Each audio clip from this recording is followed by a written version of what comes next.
for That Pedal Show in Andertons TV. I'm at the j.rockett Audio Designs booth with Chris Van Tassel. Hello, Chris. Hello, how are you? Famous, you're famous. So j.rockett has a number of new products for 2017 and a couple of prototypes I can see floating around here. Chris, maybe you could talk us through them. Sure. So if we go over here to the right, there's one that kind of looks like the Archer knobs. Yeah. It's called the Majestic. It's just our take on a 70s rock tone. Sounds great with a Les Paul.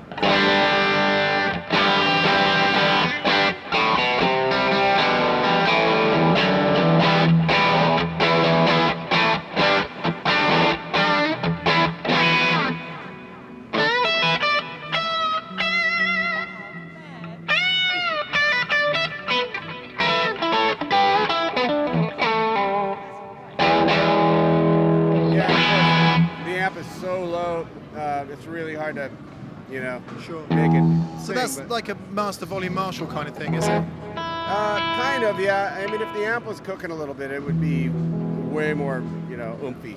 Yeah. Is that a word? I think it is. I think we can work with it. Yeah. And then you see the Hooligan, and then to the left of that is a pedal called the Doozy. It's basically a Vox top boost. Oh, wow. Yeah, so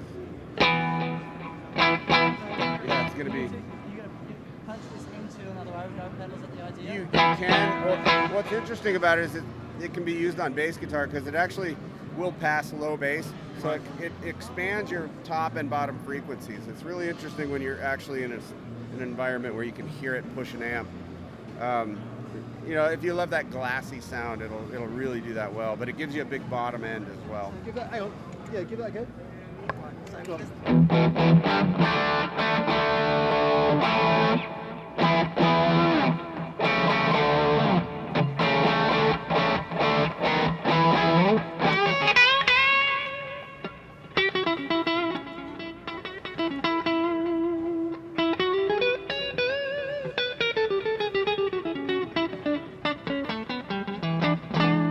So, as we do on the show a lot, the way that we boost, but to get extra gain and also to control that bottom end for solos, and then that's awesome.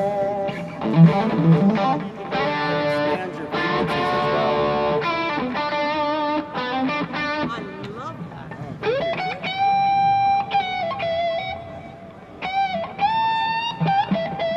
that. He's getting lost.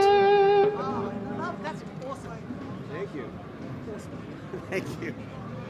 So next to that is, we call it the Monkey Man because we wanted to recreate that Stones Monkey Man sound. So it's like our attempt, I guess, at a late 50s tweed with a built-in reverb. So that silver knob is just a single knob reverb. And the knob on the right, the grit knob, which we're not sure if we're going to call it that, is kind of like adding speaker breakup. So it'll get real nasty and farty, or it's a nice boost as well.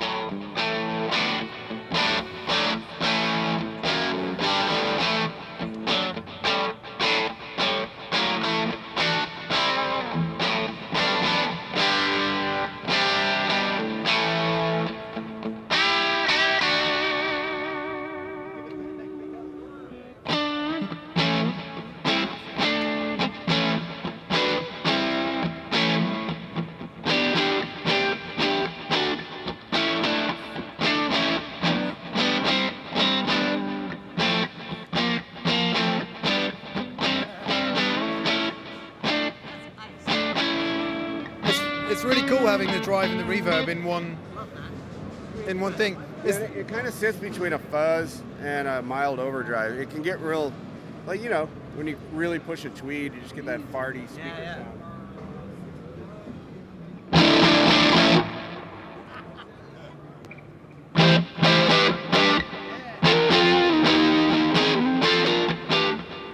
Sorry, we can't do that too long because the noise police will come along, and we probably blew the camera preamps out anyway. So, okay, Monkey Man. I think we saw that last year, didn't we? That you were talking. Yeah, we had to tweak on that a bit, but we got it where we like it. And then you go all the way over to this board, and that first one says Rockaway. It's called the Rockaway Archer. So Steve Stevens, Billy Idol's guitar player, was a big fan of the Archers, and he came to us and he said, hey, I use this with an EQ pedal. He said, any way we can do that all in one box. Great And idea. Amazing. Is the EQ before or after It's the game after. stage? After the game stage. Daniel, could you ask that question again, please? Is the EQ before or after the gain stage? why, it's after. Yes, it's after. And that's how he wanted it. Yeah. And honestly, it sounds better that way. And it's true. It's also true bypass.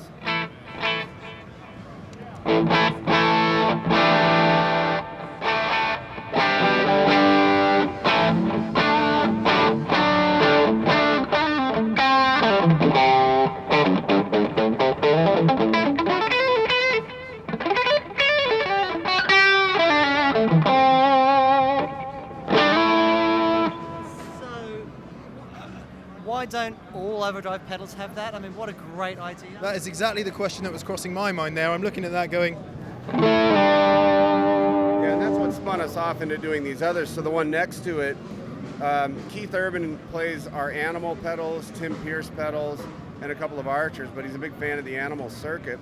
So I approached their tech, guy named a good buddy of mine, Chris Miller, good guy by the way. He approached Keith. They said, yeah, we're totally down to doing it. So he's got one on the road, kind of giving it the test. And it's a 45 caliber, which is a derivative of the Animal circuit with the 6-band EQ on it.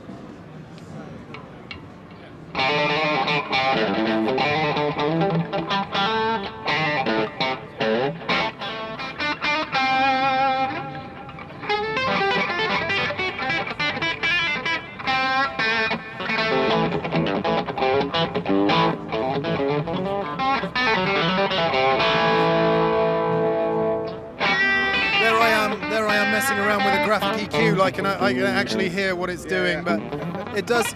So regular viewers of that pedal show will know that Dan and I always talk about if you stick a boost after a drive, there's so much EQing to do to be really heard. That makes so much sense. I cannot believe. Why is it that we've come here and we've gone, oh, why haven't we been looking at that for the last 20 years? Yeah, and honestly, I give credit to Steve Stevens. It was his idea, and we thought, man, we can take all the overdrive circuits that everybody loves and do that with them. So they have the option of, the original or something a little bit more. And we're also doing one based on the Blue Note for Mark Lettieri from Snarky Puppy, and he'll be demoing that pedal here at 1 o'clock tomorrow.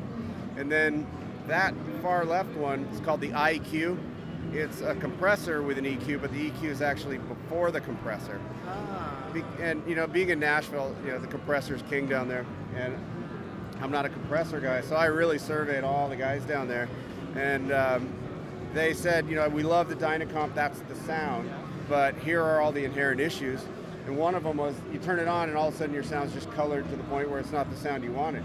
So basically we designed it so you can uncolor your sound to make it sound just like your sound was prior to kicking it on, or you can color the crap out of it. But it kind of acts as like a poor man's multiband where you can push a frequency up and it'll kind of put that ceiling on that frequency first. Yeah.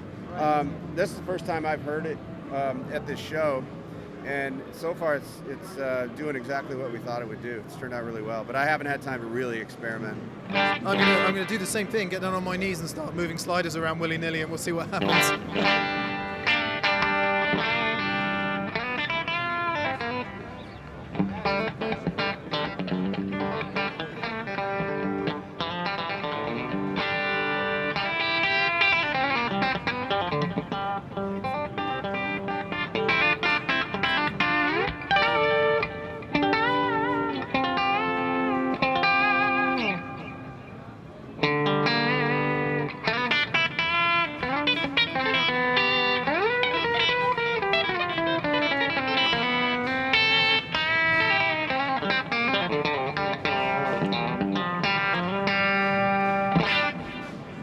Very cool. Very cool.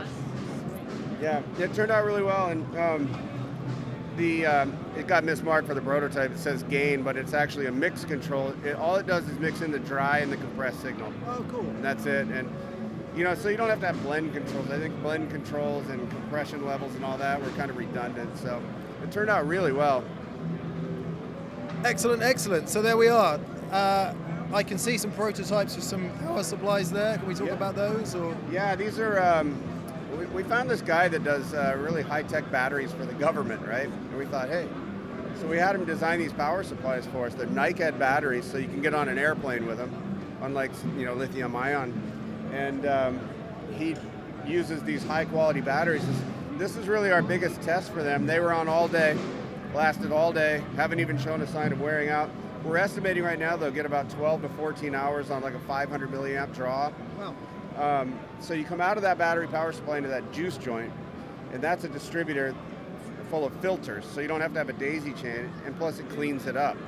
You also have a USB output on that thing. But the great thing about the battery power supply is if you run out of juice in a gig, you then plug like a 1-spot or any 9-volt power supply into it. It'll charge it while it's sending power to your pedals, so you're not without power. And man, it sounds unbelievable. I was really surprised when I hooked it up how much better my stuff sounded. Yeah. Well, Like batteries do. But what's great about that thing is it's not going to leave you stranded like some of the other battery power supplies. When they're out, they're out. You got to recharge them, and you couldn't send power through. And then we're also doing individual filters right there. So if you have a 1-spot, you don't like that switching power supply effect it has on like trems and stuff, that's a filter for that. But you can go 1-spot into a $20 part, have extra filtering, and then daisy chain off of that.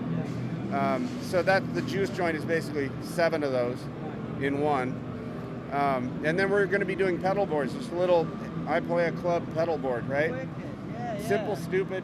Hopefully we hit the $49 price range, and we'll figure out how to integrate that battery power supply. But we want to make everything modular so that they can be used on anybody's board. Fantastic. Chris, thank you very much. J.Rockett Audio Designs 2017 at NAMM.